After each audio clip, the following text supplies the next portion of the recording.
अपनी कौम को इकट्ठा करने के लिए हम यहाँ पे मौजूद हैं। अगर कल बाप बुरा था तो आज भी बाप बुरा होगा। बिलावल भुट्टो मेरे छोटे भाइयों की तरह हैं और रोने धोने से कुछ नहीं होगा।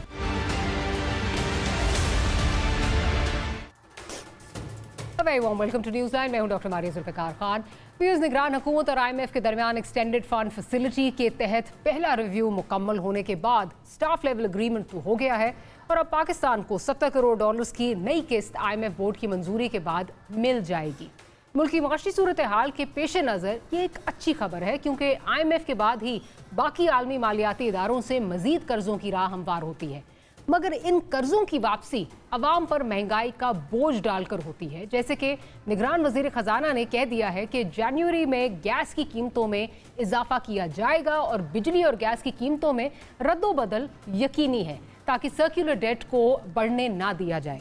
डॉक्टर शमशाद अख्तर ने मजीद कहा कि कर्जों से फौरी निजात तो मुमकिन नहीं, इसीलिए आइंदा IMF प्रोग्राम के लिए भी जाना होगा और अगर निगरान हुकूमत को वक्त मिला तो वो उस मुआहदे के लिए भी बातचीत करेगी। तो एक बात तो वाज़ेह है कि आइंदा हुकूमत जिस मर्जी तजर्बेकार की हो, IMF के पैसों के बिना नहीं चलने वाली। अब ऐसे माहौल में इंतखाबात का मैदान सज रहा है, लेकिन अभी मुहिम का बाकायदा आगाज़ भी नहीं हुआ और इलेक्शन और सिलेक्शन के ताने शुरू हो चुके हैं। लेवल प्लेइंग फील्ड पर शुरू होने वाली लड़ाई पर आज बिलावल भुट्टो ने साफ साफ कह दिया है कि अगर फिर सिलेक्शन हुई तो मुल्क को मजीद नुकसान होगा और सिलेक्टेड राज कबूल नहीं होगा। बिलावल साहब अभी से ऐसी टोन क्यों सेट कर रहे हैं और सिलेक्टेड से मुताल्लिक उनका इशारा क्या नून लीग की जानिब है, जिसने सिंध के बाद बलूचिस्तान में धुएंधार एंट्री की है और वहाँ की 30 नामवर सियासी शख्सियात को साथ मिला लिया है। इसके लिए नून लीग ने उसी बाप पार्टी से हाथ मिलाया है जिस बाप पार्टी की शफकत का फ़ायदा कल पीपल्स पार्टी और PTI ने उठाया था। अलबत्ता ये भी सच है कि तब नून लीग ने जितना शोर मचाया था और मफाद की सियासत के ताने देते हुए इसे जमहूरियत के लिए बड़ा नुकसानदेह माना था, आज वो उन सब बातों की खुद नफ़ी कर रही है। यही नहीं, जिन इलेक्टेबल्स को मुल्की सियासत के लिए कल बुरा समझा जाता था उनको भी जो है वो इस वक्त खुले दिल से पार्टी में जो है वो लिया जा रहा है। ये तो लड़ाई हो रही है दो बड़ी सियासी जमातों में, लेकिन वो तीसरी जमात जो कि सबसे ज़्यादा मकबूलियत की दावेदार है उसके मैदान में उतरने के हालात नहीं लग रहे। इसलिए नहीं कि उस पर कोई पाबंदी लगने वाली है, बल्कि कयास ये है कि मौजूदा हालात में कोई उसका टिकट लेने वाला नहीं होगा और इस सारे सियासी माहौल में इंतखाबात पर 70 अरब रुपए खर्च होंगे, वो भी उस मुल्क के जिसको आइंदा चलने के लिए पहले कर्ज की यकीन दहानी चाहिए। इन तमाम मौज़ूआत पर बात करेंगे। सेनेटर अफनानुल्लाह खान साहब हमारे साथ मौजूद हैं, पाकिस्तान मुस्लिम लीग नवाज से आपका ताल्लुक है, साथ ही साथ पाकिस्तान पीपल्स पार्टी से शर्मिला फारूकी साहिबा हमें ज्वाइन कर रही हैं और अजहर सिद्दीक साहब सीनियर लॉयर हैं, हमें ज्वाइन कर रहे हैं लंदन से। बहुत बहुत शुक्रिया तीनों मेहमानों का। गुफ्तगू का बाकायदा आगाज़ करने से पहले ज़रा मैं सुनवाना चाहती हूँ कि बिलावल भुट्टो जरदारी साहब ने क्या कहा, फिर आगे चलते हैं। वो खेल जो इस मुल्क के साथ, इस जमहूरियत के साथ 70 साल से चलता आ रहा है, कहीं न कहीं हमें उस पे फुल स्टॉप लगाना पड़ेगा और नौजवान नस्ल को नया सियासत में ऐसा माहौल देना पड़ेगा जिससे हम इस मुल्क के खिदमत भी कर सके और तमाम मसाइल का हल भी कर सके। शर्मिला फारूकी साहिबा आपकी तरफ आती हूँ। शर्मिला फारूकी साहिबा हमारे साथ मौजूद है।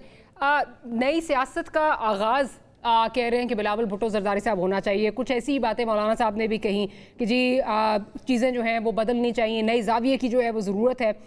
लेकिन सवाल यहाँ पे ये है कि जब तमाम political parties across the board उन्हीं पॉलिसीज़ पे अमल पैरा हैं जिनका सिर्फ हदफ ये है कि किसी तरह इक़्तिदार के ऐवानों तक जो है वो पहुँचा जाए, बाय हुक और क्रोक जो मर्जी सियासी कॉम्प्रोमाइज़ करने हों, तो फिर ये कैसे पॉसिबल होगा?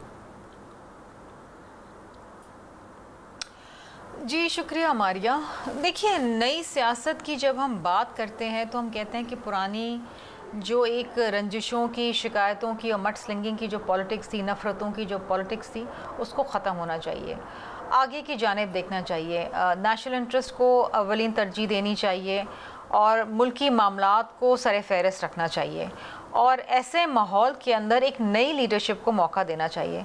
देखिए, पुराने जितने भी सियासतदान हैं, they been tried and tested और इनमें से कोई भी कोई खातिर खा डिलीवर नहीं कर सका आवाम को।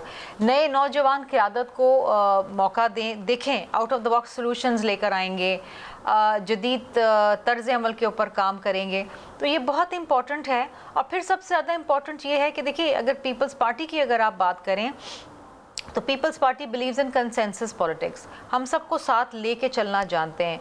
हमने पीडीएम में भी तमाम अपोजिशन की जमातों को इकट्ठे किया। ये एक बहुत बड़ी कामयाबी थी, ना सिर्फ हमारे लिए बल्कि पाकिस्तान की सियासी पस मंज़र के अंदर भी अगर आप देखें तो मुख्तलिफ आइडियोलॉजीज़, मुख्तलिफ मैनिफेस्टोज़, मुख्तलिफ जमातें एक प्लेटफॉर्म पर आईं और उनका एक जो था वो मकसद था कि किसी तरीके से इस मुल्क में हकीकी जमहूरियत को लेकर आएँ। तो ये अगेन पीपल्स पार्टी की जो नौजवान क़यादत है, ये उसकी काविशें थीं। ऐसे माहौल में जैसा कि अब आप देख रही हैं कि सियासी बहरान है, माशी बहरान है, मुल्क में बेचैनी है, इंस्टेबिलिटी है, लोगों को समझ नहीं आ रही कि आगे किस तरीके से काम चलेगा, क्या होगा, मुल्क में किस तरीके से बेहतरी आएगी, क्या ऐसे नए प्रोग्राम्स होने चाहिए जो बिलखुसूस इस मुल्क की नौजवान कौम को जो है वो मुतवज्जा करे, उनके मसाइल की तरफ देखे, उनके मसाइल हल करे, उनको मौके दें। तो यहाँ पर आपको एक नौजवान क़यादत की ज़रूरत है। सो एक नई सियासत का आगाज़ होना चाहिए और ये बेहतरीन मौका है कि इलेक्शंस नज़दीक हैं। My apologies for interjecting, but the problem is कि नई सियासी जो हमारी क़यादत है, बिलावल भुट्टो ज़रदारी साहब obviously he is the shining star of your party, लेकिन आपको उनकी आखिरी स्पीच याद होगी फ्लोर ऑफ द हाउस पर, जिसपे उन्होंने कहा था कि ज़रदारी साहब और मियां नवाज शरीफ साहब मेरे लिए और मरीम नवाज शरीफ साहिबा के लिए इस तरह के फैसले ना करें कि हम आगे जो है वो चीज़ें बदल ना सकें, वही जो पिछली सियासत चलती आ रही है वही हम लेकर आगे चलें। पॉइंट ये है कि इन्फ्लुएंस तो इतना ज़्यादा है, जो पुरानी पॉलिटिकल इन्फ्लुएंसेस हैं, चाहे वो नवाज शरीफ साहब हैं, चाहे वो जरदारी साहब हैं, वो एक उसी सियासत पर जो है वो चलते हैं जो पिछले कई सालों से नज़र आ रही है, जिसमें मफादात चाहे होकर क्रोक जैसे भी हों, कॉम्प्रोमाइज़ जो भी हों, उनके साथ चलना पड़ता है। तो फिर ये तो चीज़ें नहीं होंगी ना। देखिए मारिया, मैं ज़ाती मफाद की बात तो यहाँ हरगिज़ नहीं करूँगी, लेकिन मैं ये ज़रूर कहूँगी कि मुल्की मफाद के अंदर और जमहूरी मफाद के अंदर कुछ चीज़ों पे कॉम्प्रोमाइज़ करना पड़ा माजी के अंदर, ताकि जमहूरियत का एक तसलसल जारी रहे। जैसी भी जमहूरियत रहे, चाहे वो लंगड़ी लूनी थी, लेकिन जमहूरियत तो थी। ये तो नहीं था कि कोई आमिर आके बैठ गया और फिर 10 साल पाकिस्तान के गज़ब हो गए।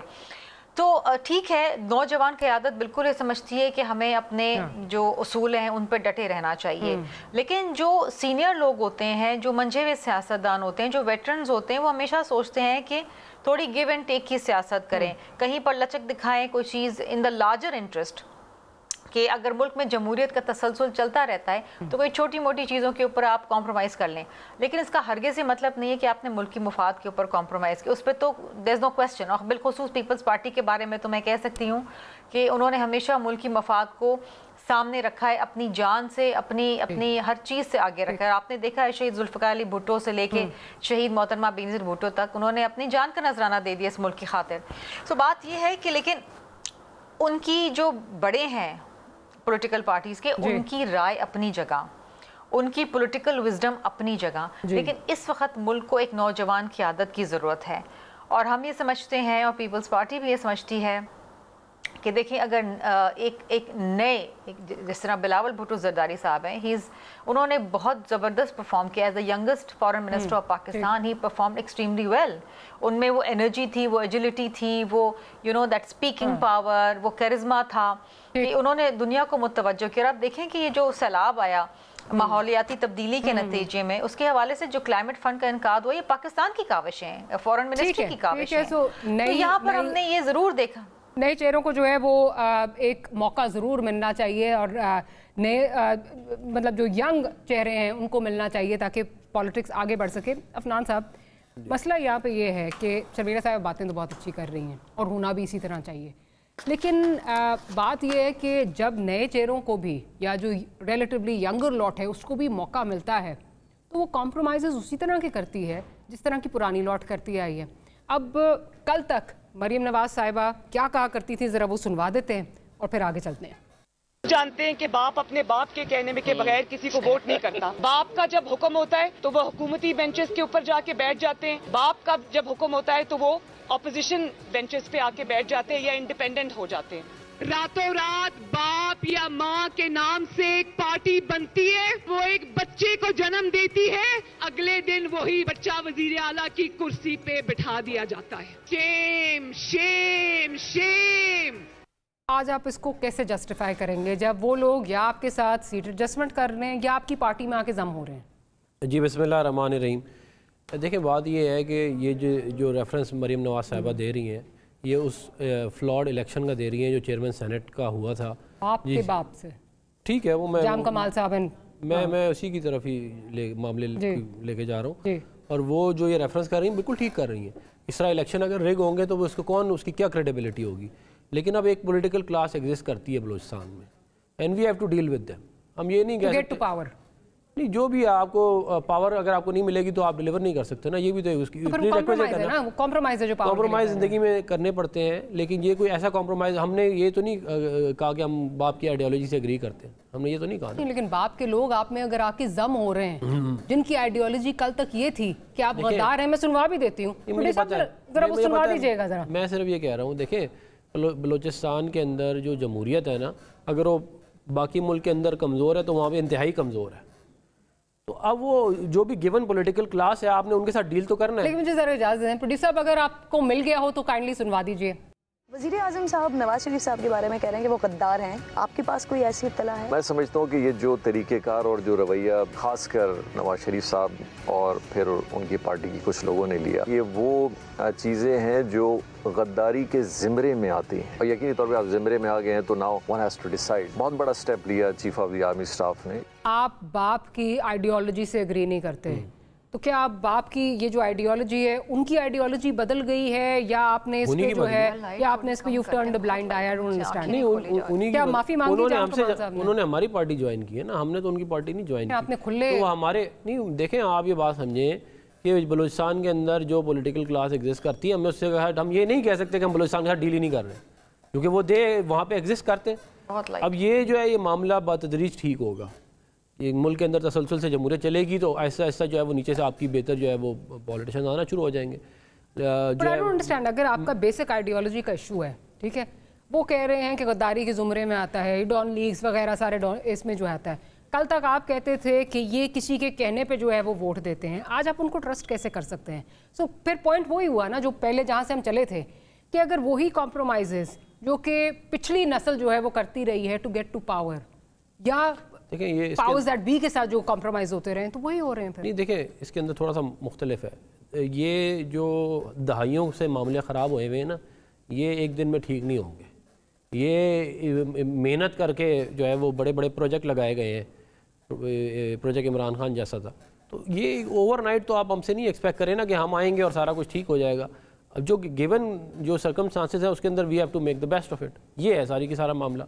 और ये देखें इम्पॉर्टेंट चीज़ ये है कि आप ये देखें कि जब हमारी हुकूमत थी हमने बलूचिस्तान में नेशनल पार्टी के साथ अलायंस किया और 2.5 साल उन्होंने हुकूमत की, हमने उनको बिल्कुल नहीं छेड़ा और उसके बाद हमारा जो है फिर वज़ीर आला जो है वो बाद में आया। लेकिन सर एक तो हम अभी भी ये चाहते हैं आपका वोट को इज्जत दो और फिर बाप के ताने, उन्हीं लोगों से अगर आप इल्हाक करते हैं तो how can you expect them कि आप कोई नई चीज जो है वो सामने लेके चलेंगे या आप कोई इलाक नहीं, वो हमारी पार्टी ज्वाइन कर रहे हैं ना, नहीं वो हमारे अलायंस पे आ रहे हैं। नहीं, कुछ लोगों के साथ पूरी की पूरी बाप पार्टी नहीं आई ना, कुछ लोग जो हैं वो आपके साथ सीट एडजस्टमेंट कर रहे हैं, कुछ लोग आपके साथ आके ठीक है जो भी है। लेकिन मैं बुनियादी बात ये कह रहा हूँ कि हम अपनी जहाँ पे हम खड़े हैं वहीं पे खड़े हैं। डिफरेंट तो नहीं है ना, जरूर डिफरेंट के चक्कर में इमरान खान को आजमा लिया ना। वोट को इज्जत दो, आपने एक नारा लेके तो हमारा नारा था ना, बाप का बाप जो है वो ये पार्टी इज्जत देगी। बाप पार्टी हमें ज्वाइन कर रही है ना, उधर वो हमारे पास आ रहे हैं, वो ये हमें कह तो नहीं रहेगा अपना नारा तब्दील करें, वो इसी नारे के ऊपर हमारे पास आ रहे हैं, तो ये तो उनके एंड के ऊपर है। और देखिए मैं दोबारा आपको एक बात बताऊँ, हम ये वाले काम हम पंजाब में भी कर सकते हैं, हमने नहीं की। जहाँ पे हमारे पास ऑप्शन बेहतर अवेलेबल होते हैं हम वी गो विद दो कर रहे हैं, इलेक्टेबल्स का तो आप कर रहे हैं पंजाब, लेकिन हम बहुत ज्यादा कर सकते थे ना, हमने नहीं किया। मैं आपको ये बता रहा हूँ कि आपके पास लोग हैं ना, मैं यही कह रहा हूँ ना, पॉलिटिकल क्लास, यही बात मैं समझा रहा हूँ कि हम वैक्यूम भी नहीं छोड़ सकते ना, हम छोड़ दें बलूचिस्तान को कि जो मर्जी होता रहे वहाँ पे, ऐसा भी नहीं हो सकता ना। तो कल को इसका मतलब अगर वो कहीं फिर जो है वो तब्दीली कहीं आ जाए तो फिर आप वोट को इज्जत दो वाली बात नहीं, हम तो वोट को इज्जत दो के ऊपर पहले भी खड़े थे, आज भी खड़े हैं। बात ये है कि वो नहीं, आपकी स्ट्रैटेजी जो है पॉलिटिकल स्ट्रैटेजी वो चेंज होती है विद टाइम, और हमारा ऑब्जेक्टिव डिलीवरी है। आप ये बात समझने की कोशिश करें, साथ यहाँ प्रिंसिपल्स चेंज होते नजर आ रहे हैं। नहीं, प्रिंसिपल चेंज नहीं हुए, आप प्रिंसिपल चेंज हुए, लेकिन हमारा ऑब्जेक्टिव डिलीवरी है। हमने डिलीवर करके देना है, लोग मुश्किल में हैं। हम अगर इस तरह की लड़ाइयाँ में पड़ जाएंगे तो फिर वो डिलीवरी वाला तो ख़त्म हो गया मामला। चले, मैं ज़रा अज़ीज़ सिद्दीक साहब से पूछती हूँ। अज़ीज़ सिद्दीक साहब, जब पॉलिटिकल पार्टीज खुद जो है वो कॉम्प्रोमाइज़ करने के लिए तैयार हों, तो फिर हम क्या जुडिशरी, क्या इस्टेब्लिशमेंट, जब उनको हम या हम तो नहीं, जब ये लोग उनको कसूरवार ठहराते हैं और कहते हैं जी इनकी वजह से ये हो गया और उनकी वजह से ये हो गया, तो फिर इनको खुद अपने अंदर झांकना चाहिए ना, because problem lies with in.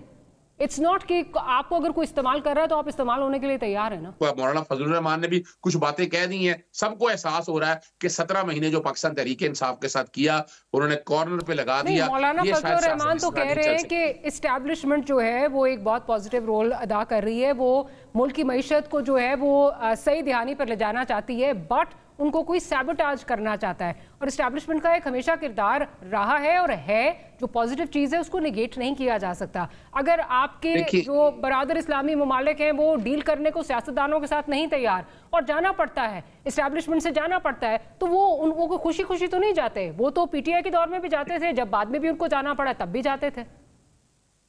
देखिए, मैं तो बड़ी सीरियस सी बात बताऊंगा, पूरी दुनिया का डेमोक्रेटिक प्रिंसिपल है, बिल्कुल एस्टैब्लिशमेंट का रूल है, वो रहना चाहिए। कौन कह रहा नहीं रहना चाहिए, लेकिन एस्टैब्लिशमेंट को ये इख्तियार नहीं होना चाहिए हुकूमतें तोड़ना, बनाना, करना। लेकिन अज़ीज़ सिद्दीक साहब, जब इमरान खान जैसे पॉलिटिशियन फोन उठा के कहेंगे नंबर मेरे पूरे नहीं हो रहे, मुझे नंबर पूरे करके दो, ठीक है, मुझे मेरे बंदे जो है वो दाएं बाएं हो गए, तो फिर ये तो सियासतदान आलाकार बनते हैं ना।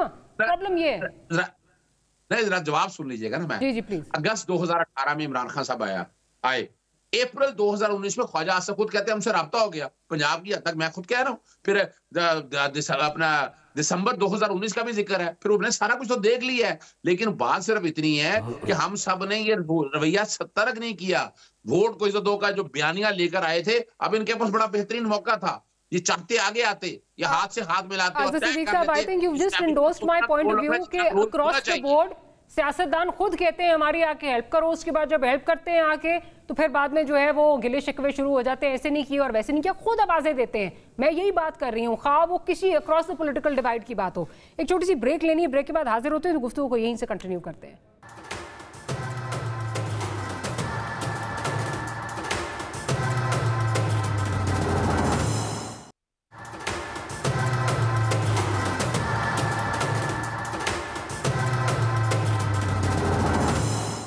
Welcome back after the break.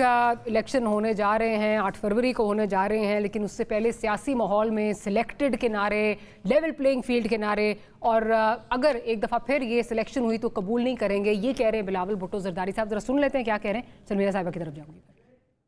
एक बार फिर इलेक्शन नहीं सिलेक्शन होता है तो फिर उसका नुकसान पाकिस्तान के अवाम उठाएंगे। अवाम सिलेक्टेड राज कबूल नहीं करेंगे कि जो सियासतदान मुस्लिम लीग महंगाई लीग में शामिल होंगे वो तो इलेक्टेबल्स नहीं रहेंगे भाई। अच्छा शर्मिला साहिबा, एक तो ये बताइए कि ये इशारा जो है ये क्या खालिस्तान जो है वो पाकिस्तान मुस्लिम लीग नवाज की तरफ है? दूसरा मुझे बताएं कि अगर PMLN जो है वो हुकूमत बनाने में कामयाब हो जाती है, और आप अभी से कह रहे हैं कि अगर सिलेक्शन हुई और अगर आपको लगा कि ये सिलेक्शन है तो फिर क्या करेंगे? आप कह रहे हैं कि कबूल नहीं होगा, क्योंकि माजी में भी सिलेक्टेड के नारे लगते रहे, लेकिन आपने जमहूरियत की खातिर you stayed in the parliament. इस दफ़ा क्या इरादा रखते हैं? मारिया, देखिए, बार बार इस मुल्क के साथ एक्सपेरिमेंट्स नहीं हो सकते और हर बार बैलेट पे डाका नहीं पड़ सकता। इस वक्त जो पाकिस्तान की यूथ है ना, वो 125 मिलियन वोटर्स में से 44% उसका कंपोनेंट है, वो इस बार बैलेट पे डाका नहीं पड़ने देगी। हमने ये तजुर्बा करके देखा कि माजी में जब सिलेक्शन हुई तो मुल्क को कितना नुकसान पहुंचा। तो खुदारा आगे की जानिब अगर देखें तो अगर 2018 का सिलेक्शन गलत था तो 24 का भी सिलेक्शन गलत होगा। आपने अगर मारिया कल का डॉन का एडिटोरियल पढ़ा होगा तो एक बड़ा अच्छा एडिटोरियल उन्होंने लिखा है, और उसका जो उन्वान है वो है रिपीट टेलीकास्ट, और उसमें लिखा है कि जी 6 साल के तजुर्बे के बाद हमने कुछ नहीं सीखा। 6 साल बाद जब हम इलेक्शंस के अंदर जा रहे हैं तो वही चीज़ रिपीट हो रही है। इमरान खान की जगह कोई और सेलेक्ट होने जा रहा है। और अफसोस की बात यह है कि जितनी मेहनत पीपल्स पार्टी ने की, पीडीएम बनाया, तमाम चीज़ें की, ताकि जो नॉन डेमोक्रेटिक फोर्सेस हैं वो हमारे पे हावी ना हो, वही दोबारा हावी होने जा रही हैं। अब इशू पता है क्या है मारिया, बार बार अगर बैलेट को आप नुकसान पहुंचाएंगे और सिलेक्शन पे सिलेक्शन करते जाएंगे तो ये मुल्क के लिए नुकसानदेह है।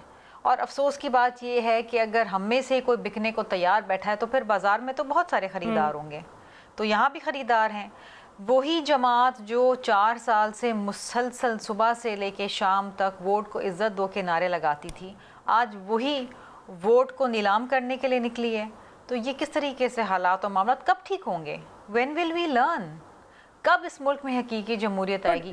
अगर आप इतने ही लाडले बनना चाहते हैं तो आप आवाम के लाडले बने ना। आपको अगर अपनी स्ट्रेंथ पे इतना ही एतबार है कि आप बहुत पॉपुलर हैं और आवाम आपको चाहती है तो जाएं इलेक्शन में, लोगों को अपना वोट इस्तेमाल करने दें, लेट द पीपल सेलेक्ट। बिल्कुल ठीक कह रही हैं आपने, बड़ा एक अच्छी बात अभी आपने कही, आपने कहा व्हेन विल वी लर्न। मेरा आपसे ये सवाल है कि अगर जिस तरह आप कह रहे हैं कि नून लीग जो है वो हुकूमत में आ जाएगी और नून लीग के लिए जो है वो राय हमवार की जा रही हैं, I take the liberty of assuming that, तो कल को फिर आपको अगर मिनिस्ट्रीज दी जाती हैं तो आप इसमें शामिल नहीं होंगे, फिर आप इस गवर्नमेंट में शामिल नहीं होंगे, आपकी कोई कोalition नहीं बनेगी, because then that will also mean that you haven't learned anything. If you are insinuating कि इनकी जो गवर्नमेंट बनेगी वो सिलेक्टेड होगी और आप उसका हिस्सा फिर नहीं बनेंगे, तभी नजर आएगा कि शायद हमने कुछ सीखा है। लेकिन अगर पावर कॉरिडोर्स तक पहुंचने के लिए हम सब उसमें शामिल होंगे तो फिर तो वाकई आप सही कह रही हैं, हमने कुछ नहीं सीखा। मारिया, अगर तो इक्तदार की ही रेस है, इक्तदार की ही जंग है, तो फिर there are no principles, there are no scruples. और हमें यहाँ पर तो जो सेलेक्ट होने जा रहे हैं ऐसा ही लग रहा है कि there are no principle, no scruples, by hook by crook you have to come into power. जहाँ तक पीपल्स पार्टी का ताल्लुक है, पीपल्स पार्टी तो आपको याद होगा कि शहीद मोहतरमा बेनज़ीर भुट्टो साहिबा 17 मेंबरान के साथ असेंबली में बैठी थी। She had the courage and she had the determination and she had the faith in Pakistan. और अगले इलेक्शन में she was the prime minister. और हमने हमेशा आइन और कानून की बात, जब पीडीएम भी बना ना तो पीडीएम में भी हमने हमेशा आईनी और कानूनी बात रखी, जो सही रास्ता है। Vote of no confidence was a constitutional way. I am talking about sitting in the coalition government with ministers. आप मिनिस्टर्स तो एक्सेप्ट नहीं करेंगे? मुझे नहीं लगता वी कैन बी, अगर ऐसा होता है और सिलेक्शन हो जाती है तो सबसे पहले तो इलेक्शंस ही रिजेक्ट हो जाएंगे ना। और अभी से एक बहुत बड़ा सवाल या निशान है, अगर आपके पीएमएलएन के जलसे जो है इलेक्शंस, आप मतलब विल यू पॉलिटिकल पार्टीज, अच्छा पीपल्स पार्टी एक्सेप्ट नहीं करेगी रिग्ड इलेक्शंस, पीटीआई एक्सेप्ट नहीं करेगी, दीगर जमातें। अभी आपने ये बात की, आई थिंक थोड़ा कॉन्ट्रडिक्शन हो जाएगी कि in the larger interest of democracy आप हमेशा जो है भी आपने इम्प्लाई किया, आप हमेशा पार्लियामेंट में बैठे हैं और अगर आप अभी भी बैठेंगे, मेरा सिर्फ सवाल ये है कि ठीक है जमहूरियत को आगे चलाने के लिए आप कहते हैं हम चल रहे हैं, लेकिन फिर आपको मिनिस्ट्रीज तो कबूल नहीं करनी चाहिए, फिर आप इस पे you will be steadfast on this कि ठीक है ये मैंने ये नहीं कहा कि हम मिनिस्ट्रीज कबूल करने जा रहे हैं, हम तो ये अज्यूम कर रहे हैं कि ये इस वक्त इलेक्शंस फ्री एंड फेयर होंगे। देखिए हमें ईसीपी के ऊपर पूरा एतमाद है कि वो इस मुल्क में आज़ादाना और मुनसिफाना और शफाफ इलेक्शंस करवाएंगे, क्योंकि ये उनकी आईनी जिम्मेदारी है। लेकिन अगर खुदा न खास्ता ऐसा नहीं होता है तो फिर उस वक्त देखा जाएगा कि किस तरीके से पीपल्स पार्टी जो है वो इलेक्शंस को रद्द करती है। मैं इस वक्त अभी कुछ नहीं कहना चाहती क्योंकि everybody is looking forward to these elections। मैं अभी से अपनी जमात की जानिब से ये मायूसी नहीं पैदा करना चाहती कि जी इलेक्शन रिग्ड होंगे, हम इलेक्शंस के रिजल्ट रिजेक्ट कर देंगे। लेकिन देखिए लोगों को अपनी राय का इजहार करने पॉइंट आ गया। हमारे लिए हमेशा से ताकत का सर चश्मा है। जब मैंने कहा कि फिर आप ये मिनिस्ट्रीज नहीं कबूल करेंगे, आप क्यों मुस्कुरा रहे हैं? मैं इसलिए मुस्कुरा रहा था क्योंकि बात तो देखें जो ये कर रहे हैं, ये मतलब कि ये ऐसी है जैसे ये भूल गई हैं कि बाप पार्टी को बनाया किसने था, ये भूल गई हैं कि चेयरमैन सेनेट का इलेक्शन किस तरह रिग किया गया था, किन कुव्वतों के साथ मिल के वो इलेक्शन रिग हुआ था, उसमें सबसे ज़्यादा उसका क्रेडिट किसने लिया था, ये भूल गई हैं। तो भाई अगर आपकी शॉर्ट टर्म मेमोरी लॉस है, आप लोग नहीं याद रखना चाहते वो बातें, कहा था चेयरमैन सेनेट आपका नहीं बनने देंगे, हाँ ये कहा था। तो उस वक्त बाप पार्टी बहुत अच्छी थी, ज़बरदस्त थी जी, उस वक्त तो आप मैदान मार लिया था आपने। आप सारे यही करते हैं ना? नहीं, मेरी गुजारिश सुन लें। बात ये है कि ये जो है 15 साल बाद सिंध में रहने के बजाय इसके ये बताएं कि हमने इतनी मोटरवेज बनाई, इतने डैम बनाए, इतने बिजली के कारखाने लगाए, ये इसके ऊपर बात नहीं आ रही। पूरा कराची टूटा हुआ है। कराची में आज भी टैंकर 5-5, 10-10, 20-20 हज़ार रुपए के बिकते हैं। आप 15 साल में कराची का मसला हल नहीं कर सके पानी का, आप मुल्क कहाँ से ठीक करेंगे? आपने अगर अपनी परफॉर्मेंस दिखाई होती ना तो आज आपको ये आज ये वाली बात है कि जी आप रो रहे हैं कि जी वो एग्ज़ाम जो है वो मैं पर्चे में फ़ेल होने लगा हूँ, तो वो बच्चा कहता है ना कि जी वो नहीं, उस्ताद ठीक नहीं था, वो जी वो बोर्ड ठीक नहीं था, वो स्कूल ठीक नहीं था, जी वो एग्जामिनर ठीक नहीं था। अब ये वो वाली बातें भाई, आपने परफॉर्मेंस जो है वो नील है, पूरा लाड़काना टूटा हुआ है, गटर उबल रहे हैं पूरे लाड़काना में, पूरे सखर में, पूरा इंटीरियर सिंध में कोई आपने काम नहीं किया। आज आपको हमारे पे आज आपको ये बताना चाहिए था, देखें कराची जैसा शहर पूरे पाकिस्तान में कोई नहीं है। लेकिन आप जब मिनिस्ट्रीज की बात आई तब क्यों मुस्कुरा रहे थे? मैं वो इसलिए मुस्कुरा रहा था, लगता है कि ये हो जाएगा? मुझे ये लग रहा है कि देखें हम तो ये नहीं चाहते, हमने पीपल्स पार्टी के साथ जो है वो 18वीं तरमीम भी की, हमने फिर PDM में भी इनके साथ रहे, हमने चार्टर ऑफ डेमोक्रेसी इनके साथ किया। हम ये चाहते हैं कि एक वर्किंग रिलेशनशिप हमारा इनके साथ रहे और आपको अक्रॉस पार्टी लाइन जाके काम करना पड़ता है। मतलब आप ये देखें कि कराची की ग्रीन लाइन जो है वो मुस्लिम लीग नून ने बनाई, कराची का जना एयरपोर्ट मुस्लिम लीग नून ने बनाया, लियारी एक्सप्रेस वे हमने कंप्लीट की, कोल फाइड पावर प्लांट 1400 मेगावाट का हमने लगाया, कराची का अमन हमने बहाल किया, कैनप के 2 न्यूक्लियर पावर प्लांट हमने लगाए, कराची हैदराबाद मोटरवे हमने बनाई, शक्कर मुल्तान मोटरवे हमने बनाई। तो हमने जहाँ हमारी हुकूमत नहीं है, कुछ नहीं, हमने तो ये काम, हम सिंध के आवाम को कह रहे हैं कि हमने ये काम किए। आप जो है वो कह रहे हैं हमने NICVD एक हॉस्पिटल बनाया है 15 साल में। मतलब अगर आपकी परफॉर्मेंस नहीं ले तो हम क्या कर सकते हैं? मेरी एक दूसरा क्या कहते हैं, ये इमरान खान वाली देखें, ये वो फिर वही वाली मैं बार बार वाली बात नहीं, ये RTS बिठा के आने वाले जो कहते थे कि अंपायर की उंगली जो है वो खड़ी हो गई है, जो है वो भाग भाग के GHQ जाते थे, वो आगे हमें दर्ज दे रहे हैं कि जी आइन और कानून का। इमरान खान की हुकूमत जाने के बाद भी उसने ये कहा था कि जब तक जीतू ना आप इलेक्शन कराते रहें। इस्टेब्लिशमेंट से मैं अपील करता हूँ, जो ये इस काबिल नहीं था कि वो मनी बिल पास करा सके खुद, जो इस काबिल नहीं था कि वोट ऑफ कॉन्फिडेंस खुद ले सके, वो हमसे कह रहे हैं जमहूरियत की और आइन की बातें कर रहे हैं हमसे। मैं ज़रा आज़िज़ सिद्दीक़ साहब की तरफ चलती हूँ। आज़िज़ सिद्दीक़ साहब, गो कि पीपल्स पार्टी इस वक्त जो है वो गिला कर रही है और आपने भी कहा उनको हमारे साथ खड़े होना चाहिए, लेकिन आने वाला मंजरनामा आपको क्या लगता है? जिस तरह ये जो कहा जा रहा है मुबैना तौर पे स्टेज सेट हो रही है, इस स्टेज पे सारे इकट्ठे होंगे? मारिया, मैं 5 जून को लंदन आया तो आते ही मैं ये सारे मारूजी हालात देख रहा था। पिछले 30 सालों से मैं सियासत को बड़ा करीब से देख रहा हूँ। मैंने आते ही कहा था कि पाकिस्तान को मिसाके पाकिस्तान की जरूरत है, और मैंने उसी वक्त बाद में कहा था कि पाकिस्तान मुस्लिम लीग नून को निकाल दे इसमें से, कि इस सारे निजाम के अंदर जो सियासत को सबसे ज्यादा गंदा किया है तो ये जमात पाकिस्तान मुस्लिम लीग नून है। अगर इनको निकाल दें और आप आगे लेकर आए तो ये सारी, इनमें से कोई सियासी जमात आपको नजर नहीं आएगी जो खास तौर पर एस्टेब्लिशमेंट और उन लोगों के सर पे आज बैठ के देखे ना। मुझे सिर्फ सिंपल सी बात बताएं, नवाज शरीफ लंदन में था, उसने कहा मैं लिख के देता हूं मैं वजीर आजम होऊंगा।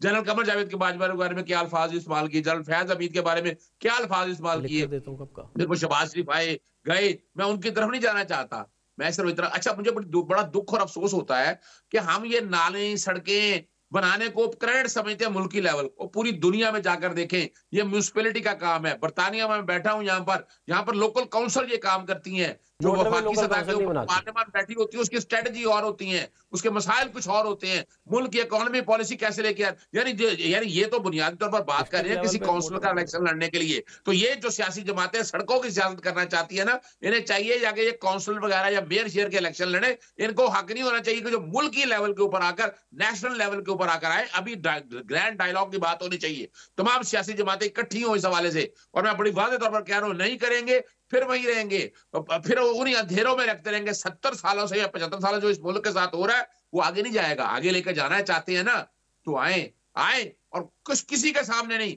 कुरान मजीद देखे, आईने पाकिस्तान सामने रखे, कुरान मजीद सामने रखे, हल्फ ले सारे कि हम इस मुल्क के लिए लड़ेंगे, हम जाती मफादात एक तरफ छोड़ देंगे। और जो कोई भी अगर चाहता है कि हम जमहूरियत को आगे लेके जाना चाहते हैं, हम चाहते हैं ये मुल्क आगे जाए, अवाम आगे जाए, ये बैठ के एक बड़ा बॉन्ड बनाए, मिसाके पाकिस्तान करे। लेकिन नहीं, वजह सिर्फ यही है, यानी आज बैठकर मुझे ये बताएं कि जिन लोगों के खिलाफ बड़े बड़े केसेस हैं। आप सर इमरान खान के अगेंस्ट बड़ा कहा जनाब 190 मिलियन पता नहीं क्या क्या कुछ करके उस्मान बुजदार के बारे में पता है मुझे ये एक बता दें अभी तक किसी भी नैब की कोर्ट से कोई एक केस में सजा हुई?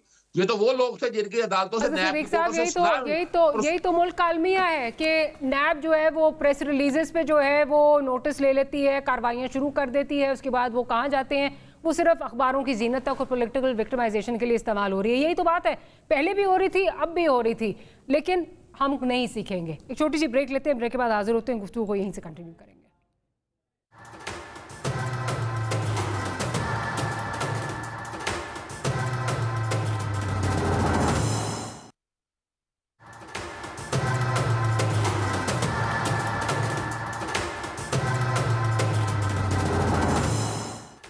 Welcome back after the break. Break से पहले बात हो रही थी कि ग्रैंड डायलॉग करना चाहिए।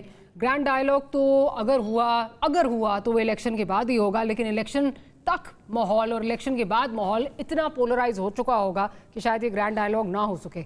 सिरमिया फारूकी साहिबा, जहाँ हमें रोज़ बताया जा रहा है कि हमारा मुल्क चलाने के लिए हमें मज़ीद कर्ज़ों की ज़रूरत है, जहाँ हमें रोज़ बताया जा रहा है कि आम आवाम की ज़िंदगी कितनी अजीरन होने लगी है क्योंकि पिछले कर्ज़े लिए हुए थे, हमारे पास पैसे नहीं हैं, वहाँ सिलेक्टेड के भी नारे लग रहे हैं, वहाँ जो है लेवल प्लेइंग फील्ड ना मिलने के जो हैं वो शिकायत हो रही हैं।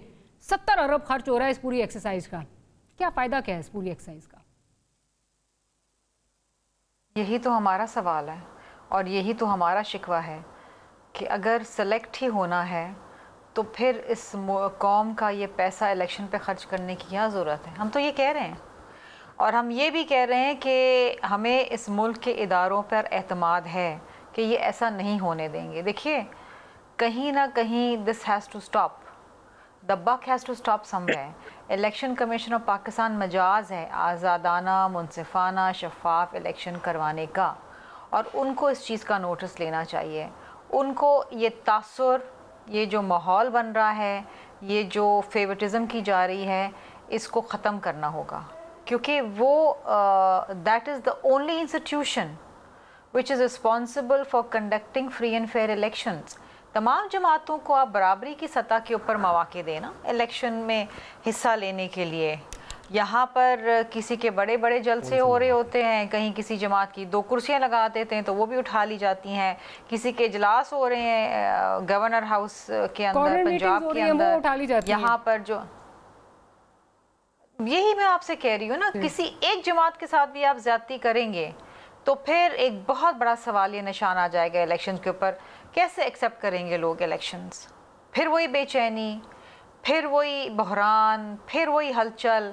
देखिए, इस मुल्क में मईशत को बहाल होना है, इट्स वेरी इंपॉर्टेंट। लोगों का रोजगार पैदा होगा। अगर ये चीज़ है, आप ये मायूसी खत्म, तो पीटीआई के साथ क्यों नहीं खड़े? जो आप ये बात कर रही हैं ये बिलखुसूस पीटीआई के साथ हो रहा है। कॉर्नर मीटिंग करने जाते हैं, वहां जाके देखिए हम पीटीआई हम हर उस जमात के साथ खड़े हैं जिसको लेवल प्लेइंग फील्ड नहीं मिल रही है, चाहे उसका नाम पीटीआई हो, चाहे उसका नाम एमक्यू हो, चाहे उसका नाम एएनपी हो।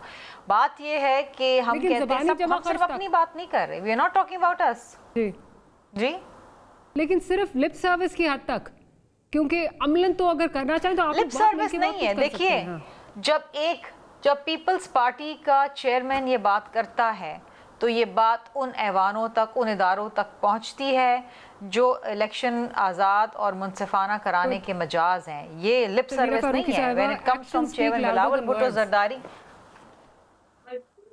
हम तो हर उस फोरम के ऊपर आवाज़ उठा रहे हैं जहां पर हम समझते हैं कि इस मुल्क में आज़ादाना, मुनसिफाना इलेक्शन करवाने के लिए उनकी मदद दरकार है और बिलखुसूस इलेक्शन कमीशन ऑफ पाकिस्तान। मुझे आपका पॉइंट आ गया अफनानुल्लाह साहब जी। 70 अरब खर्च हो रहे हैं, सिलेक्टेड के नारे अभी से लग रहे हैं जी। जो पीटीआई के साथ हो रहा है उसको कंडोन नहीं किया जा सकता। अगर कोई कॉर्नर मीटिंग में जा रहे हैं, उनके लोग उठा लिए जाते हैं, जलसे की इजाज़त नहीं मिलती, आखिरी टाइम तक जो है वो ज़िले इंतज़ामिया जो है वो जवाब नहीं देती और फिर आके उखाड़ पिछाड़ सारी करती है, दैट इज़ रॉन्ग। ऐसे माहौल में आप इलेक्शन कराने जा रहे हैं, मैं तो हर दफ़ा ही पूछती हूँ उससे क्या निकलेगा। देखिए, बात ये है कि वो आपने सुना होगा जैसी करनी वैसी भरनी, तो जो हो रहा था वो आज भी होना चाहिए। नहीं, वो होना नहीं चाहिए। तभी पलड़े जो हैं वो बराबर, मेरी गुजारिश नहीं, पलड़े बराबर नहीं। हम जब 2013 में हमारी हुकूमत आई, हमने किसी पीटीआई के बंदे को अंदर नहीं किया। इन्होंने हमारे खिलाफ धरने किए, पता नहीं क्या नहीं किया इन्होंने हमारे खिलाफ साजिशें की, लंदन प्लान, पता नहीं क्या क्या, कभी कोई आ रहा है, कभी कोई जा रहा है, कभी कोई हमने तो इनको कुछ नहीं कहा। इन्होंने 2018 के बाद आगे सारे कारनामे अंजाम दिए। इनको भुगतना ज़रूरी है, वरना ये सुधरेंगे नहीं। ये इनके ऊपर गुजरेगी तो इन्हें पता चलेगा कि दूसरे की तकलीफ़ क्या है। और मैं बिल्कुल इसके हक़ में नहीं हूँ कि किसी को पॉलिटिकल जो है वो किसी भी किस्म का हो, लेकिन ये अगर इनको आज मौका मिल जाए ना, ये आज हमारे साथ फिर दोबारा वही करेंगे जो उन्होंने पहले किया। तो हम इनको चाहते हैं we don't have to teach, Allah Taala will teach them, Allah Taala is already teaching them a lesson. हमें नहीं, हम वी आर नॉट टीचिंग। अब दूसरी मैं बात ये करूँगा कि ये जो है ये कह रहे हैं लेवल प्लेइंग फील्ड की, तो ये खाली कहने से तो लेवल प्लेइंग फील्ड नहीं। आप ये बताएं ना कि कोई आपके कैंडिडेट तोड़े गए हैं क्या? पंजाब में आपके पास बहुत ज़्यादा कैंडिडेट आ गए हैं, आपकी 7 सीटें थी, 392 के अंदर आपकी 7 सीटें थी, कर लिया ना 7। मेरी गुजारिश सुनिए ना, नहीं वो तो हमारा तो कोई इसका वो नहीं है ना।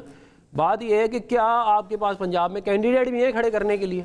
आपके पास पख्तूनख्वा में कैंडिडेट नहीं है खड़े करने के लिए। आप कह रहे हैं जी लेवल प्लेइंग फील्ड नहीं है, लेकिन लेवल प्लेइंग फील्ड हमारे, मेरी गुजारिश, मैं पीपल पार्टी को एड्रेस कर लूँ, पीटीआई पे भी आता हूँ। देखें, पीपल पार्टी ने अपनी सियासत खुद करनी है।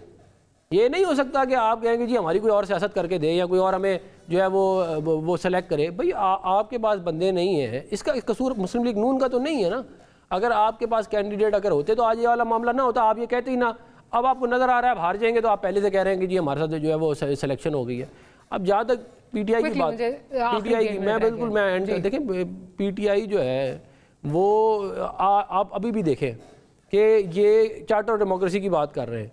भाई हमने अब गवर्नमेंट में थे, हमने चार्टर ऑफ डेमोक्रेसी की बात की, इन्होंने रद्द कर दी। जब हम अपोजिशन में थे, हमने इनको चार्टर ऑफ डेमोक्रेसी की पेशकश की, इन्होंने रद्द कर दी। तो अब इनको ये मैं इसलिए कह रहा हूँ कि इनको समझ में आनी शुरू हुई है मामले की, लेकिन ये स्लो हैं थोड़े इनको। और इन्होंने ये अच्छा हो कि ये कोई डिस्ट्रिक्ट लेवल पे मोटरवेज नहीं बनती, ये पता नहीं किस दुनिया में रहते हैं। और ये सीपैक, हमने सीपैक किया है, इन्होंने जीपैक किया। अच्छा, बस अज़र सिद्दीक साहब, जवाब तो मेरा ख्याल है आपको मिल गया होगा कि कल जो है वो पीटीआई ने जो किया था आज उसको भुगतना पड़ेगा। तो अफनान साहब तो नहीं कह रहे, लेकिन मतलब यही है कि पलड़ तभी जो है वो भारी होंगे और दिल को तस्कीन तभी मिलेगी। दिल को तस्कीन की बात नहीं है। बहुत शुक्रिया अपना डॉक्टर मारिया, आपने सच उगलवा लिया। अब तो कोई डाउट रह नहीं गया। सिर्फ इसी बयान के ऊपर इलेक्शन कमीशन को इस जमात के ऊपर पाबंदी लगा देनी चाहिए। यानी सिर्फ इसी बात पे इन्होंने खुद मांग लिया कि ये सारा कुछ गिरफ्तारियां नहीं की, गिरफ्तारियां नहीं की।